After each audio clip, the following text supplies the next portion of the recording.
Hello and welcome to my garden and the dinosaurs who live there. Today I want to talk about sweet peas.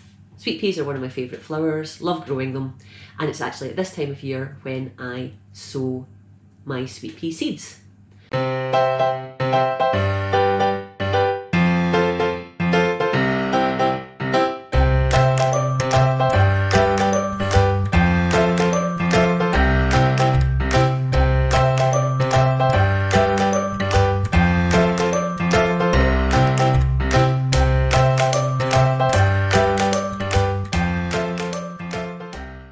You can actually sow sweet peas in the winter time or even late autumn, or you can wait until the spring and sow your sweet pea seeds then.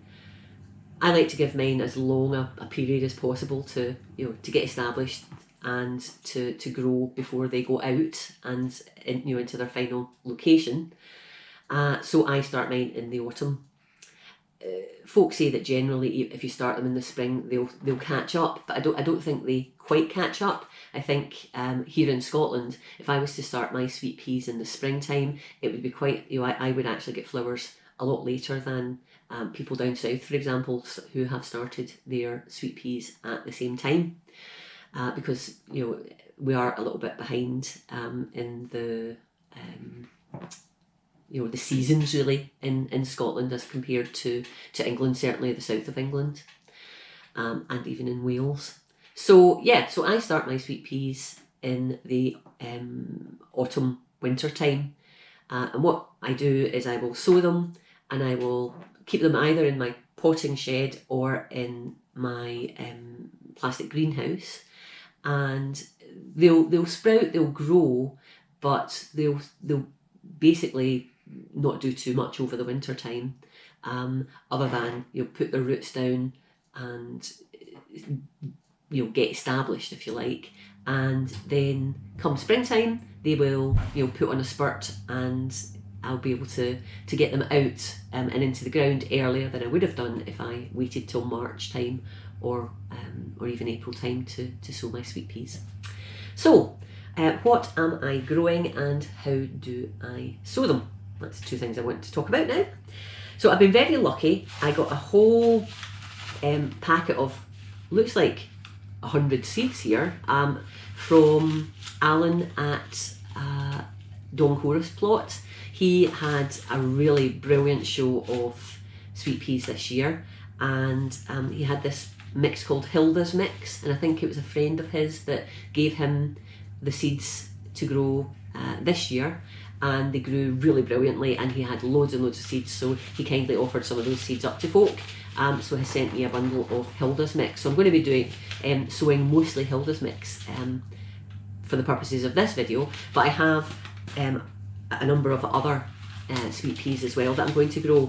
This one is called Balcony Purple, and it's a pinky purple sort of rippled effect on the leaves there, so they look great. The next one is a blue sweet pea mix. Then we have a peachy pinky sweet pea. This one is Malloy. And finally, this is just a sweet pea heirloom bicolour mix. I actually got that free with a gardening magazine, so never look a gift horse in the mouth. So we're going to grow those as well. I'm going to do a little experiment for you with my sweet peas this year. There are different schools of thought with regard to how you prepare the seeds, or even, indeed if you prepare the seeds before you sow them. And I'm going to use three different methods of, or two different methods of preparing the seeds, and another batch of seeds that I'm not going to prepare at all, just put them in. I'm going to see which sprout first to see if there actually is a difference in the method that you use. So the first method that I'm going to use is soaking the seeds in quite warm water. So I've already got some seeds in here. Well, I can't really tip it up because there's water in there. There's water and there's some seeds sitting in there, and I'll have them sitting in there for about half an hour. And because it's quite warm water, it should help to soften up the shell casing a little bit to maybe help them sprout a little bit more quickly. Some people will leave them in cold water overnight. I've even known some people to pour boiling water over them. So similar techniques, using water to soften the shell of the sweet peas. The next method I'm going to use is using my trusty nail file, and the idea there is that so here's a little sweet pea seed, and you just use a nail file or some sandpaper, and you just sand it down, or basically scratch the coating of the seed. And again, that scarification, I think you would call this, and really what you're doing is making a bit of the shell casing thinner. Again, the objective being to help the seed to sprout more quickly. So yeah, so for one batch of the seeds, I'm going to scarify them by scraping with the nail file. And then the last batch of seeds that I sow, I'm not going to do anything with. I'm going to put them directly into the sowing. And we'll see how quickly each of them sprout. So I'll just show you what I'm going to be sowing the seeds in. I'm not going to be sowing all of the seeds right now.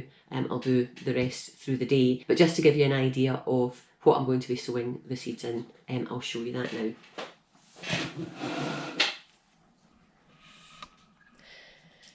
So these are root trainers, and if I just go down here and lift this up,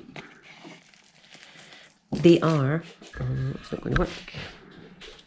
So these are root trainers, and they're just extra deep little compartments to grow things in that like to have a long root run. And sweet peas, like the peas that you grow for food, and other legumes actually, do like to have a deep root run. And these root trainers basically are very, very tall, very deep, so that there is plenty of opportunity for the roots to grow down. They open up, you can see that one's partially open there, so they open up for easy access when you're going to either pot on or plant out your sweet peas. So these are quite good.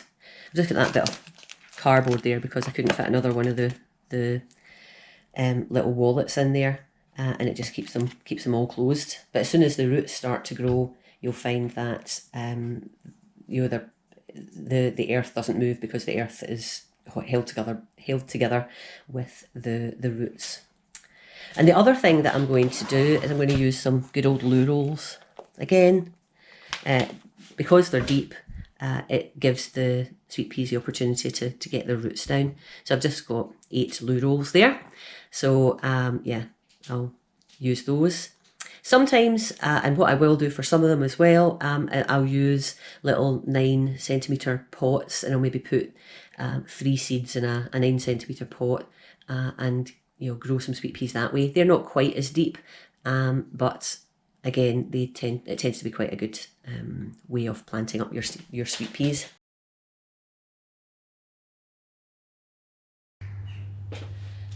So the mix that I'm sowing them into is a mix of it's John Innes seed sowing compost and vermiculite, and the vermiculite I use just to lighten up the compost mix. So let's start off with those that I have scarified, and really all I'm doing is putting 2 into opposite corners of the little compartments here and pushing them down. It's a bit fiddly. And then what I'll do is I'll top it up with vermiculite.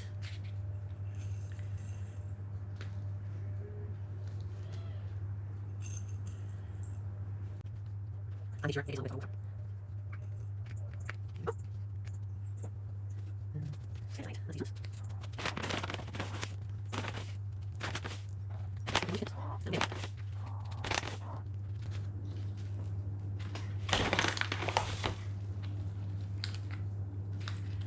Okay, so that's the first batch done. I'll just get the ones that are soaking out of the water and do that next. And they will go soaked. They will go there. The next 2 rows, and then the final 2 rows will be the unsoaked and the unscarified ones. Okay.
Okay, so here I am in the potting shed, and there that are the sweet peas that I sowed in the house earlier, and I've just put a little cover over them. Here's the ones I did in the blue rolls. They're there. And I also just used some pots for some of the other sweet peas. So we've got the balcony purple and the Malloy there as well. So yeah, lots of sweet peas sown, and we'll see how quickly they germinate, and I'll keep you posted on that. And it'll be interesting to see in this batch here if there's a difference in germination time and numbers from the sweet peas that I just put the seeds into the earth without doing anything to them versus the sweet peas that I scarified by using the nail file on, versus the sweet peas that I soaked in very warm water for half an hour. So, hope you've enjoyed this little video. If you have, please give me a thumbs up. And if you haven't already subscribed, I'd love for you to subscribe to follow me in my gardening, chicken keeping and quail keeping journey. So yeah, that's all from me for now. It's getting really quite cold again. So I'm heading into the house to warm up. So yeah, bye bye for now.